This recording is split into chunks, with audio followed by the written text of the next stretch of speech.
إن الأعلاف الخضراء مصدر للعناصر الغذائية الأساسية التي تحتاجها الحيوانات، حيث أنها قادرة على تزويد الأبقار والأغنام بحوالي 75% من احتياجاتها من البروتين. وإذا كان هذا العلف مقدما على شكل السيلاج فإنه قادر على تزويد 40 إلى 50% من الطاقة المطلوبة.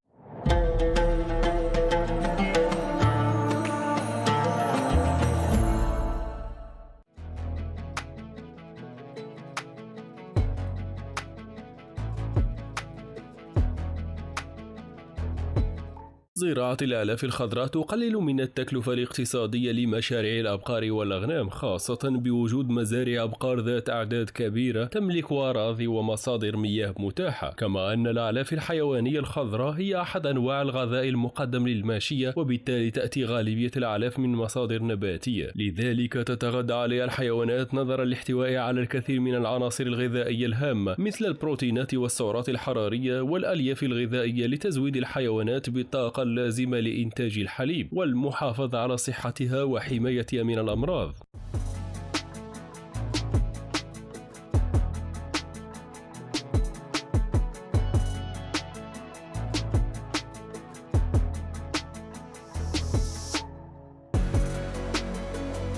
تزداد أهمية تصنيع المواد العلفية في مزارع تربية الحيوانات يوما بعد يوم بتطور أساليب التربية وكذا التطور التكنولوجي الحاصل، وينمو الاهتمام من قبل جميع البلدان إلى مادة حيوانية. بزيادة الاهتمام بتصنيع المادة الخضراء ازداد الاهتمام كذلك بطرق تصنيعها، وبالتالي طرق حشها وجمعها ونقلها وكبسها وتخزينها وغير ذلك من أساليب تساعد على حفظ هذه المادة دون فقد كبير في قيمتها الغذائية.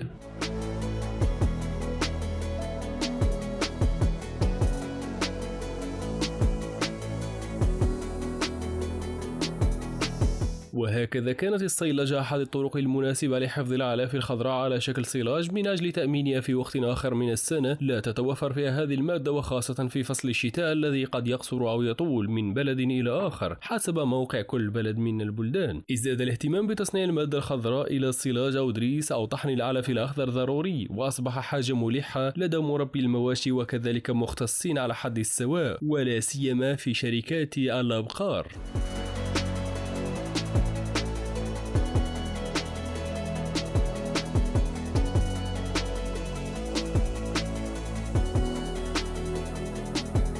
ويتشكل الصلاج من المواد الخضراء المتخمرة أو المخللة، حيث يتم التخمر اللاهوائي للنباتات الخضراء، فتتحول السكريات الموجودة فيه إلى حمض اللبن بشكل رئيسي وحمض الخل وغيرها كأحماض ثانوية، وبهذا يمكن أن نسمي الصلاج بأنه النباتات الخضراء المحفوظة.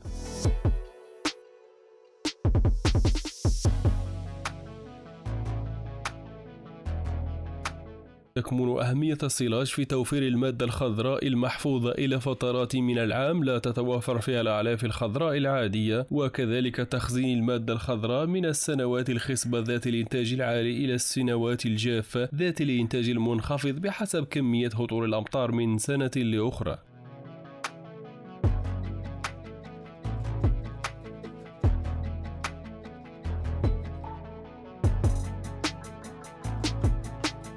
يشكل احتياط علف في المزارع الكبيرة، حيث يجب توفر أعلاف متنوعة كاحتياط في هذه المزارع ل6 أشهر قادمة تحسبا من حصول أزمات في تأمين الأعلاف الأخرى، كما يؤمن تقديم عليقة متوازنة لحيوانات المزرعة على مدار العام. الصلاج قابل للتخزين عدة سنوات دون تغيير كبير في تركيبته إذا كان مغلق تماما ومضغوط بشكل جيد.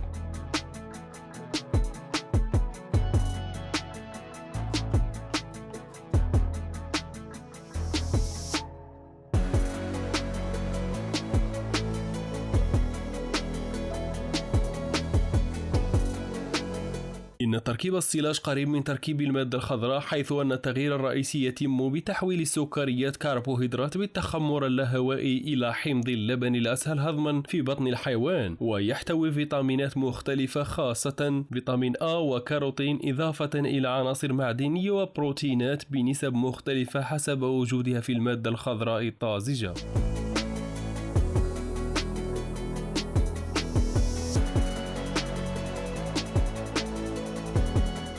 وأهم العناصر الغذائية في السيلاج هي الكربوهيدرات، حيث تبلغ نسبتها ما بين 90 إلى 100 جرام معدل النشا في الكيلوغرام من السيلاج الذرة الخضراء، بينما تكون نسبة البروتين منخفضة، حيث يراعى ذلك أثناء تركيبة العليقة المقدمة للحيوانات.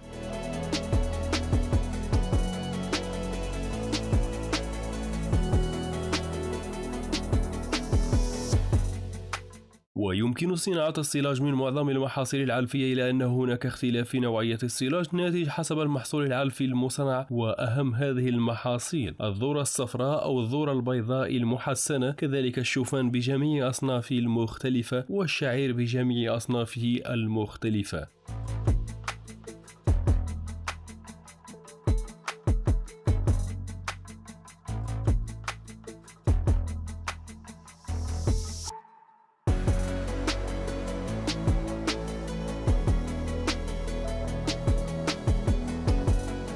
ومن طرق تخزين السيلاج يخزن في السيلوات الأفقية، وهي أكثر الطرق انتشارا في معظم دول العالم، وفيها يتم بناء السيلو على سطح الأرض بشكل مستطيل، وتبطن أرضيته بالإسمنت مع عمل مجرى أو مصرف لتصريف السوائل التي تنتج أثناء عملية الصيلجة، وهو قليل التكلفة وسهل التعبئة بالآليات. وهذا النوع من السيلوات لديه عدة أشكال: السيلوات الجدارية، ويتم بناء السيلو بارتفاع حوالي 2 إلى 4 أمتار، يكون أحيانا جزءا منها تحت مستوى الأرض والباقي فوق مستوى سطح الأرض، كما يكون عرض السيلو أكثر من 4 أمتار، وطوله يحدد أيضا حسب الرغبة من 20 إلى 40 متر، بحيث يتم احتواء كمية السيلاج المراد تصنيعها والكافية لقطيع المزرعة، حيث يمكن حساب حجم الحفرة وأبعادها مسبقا حسب تصميم المزرعة العام. هناك عوامل عديدة تحدد جودة السيلاج، من حيث تأثيرها على التخمرات الجارية أثناء عملية الصيلجة، والتي تؤدي إلى ظهور السيلاج بمظاهر مختلفة تحدد كذلك مدى جودته ودرجة استصاغته وقابليته للحيوانات.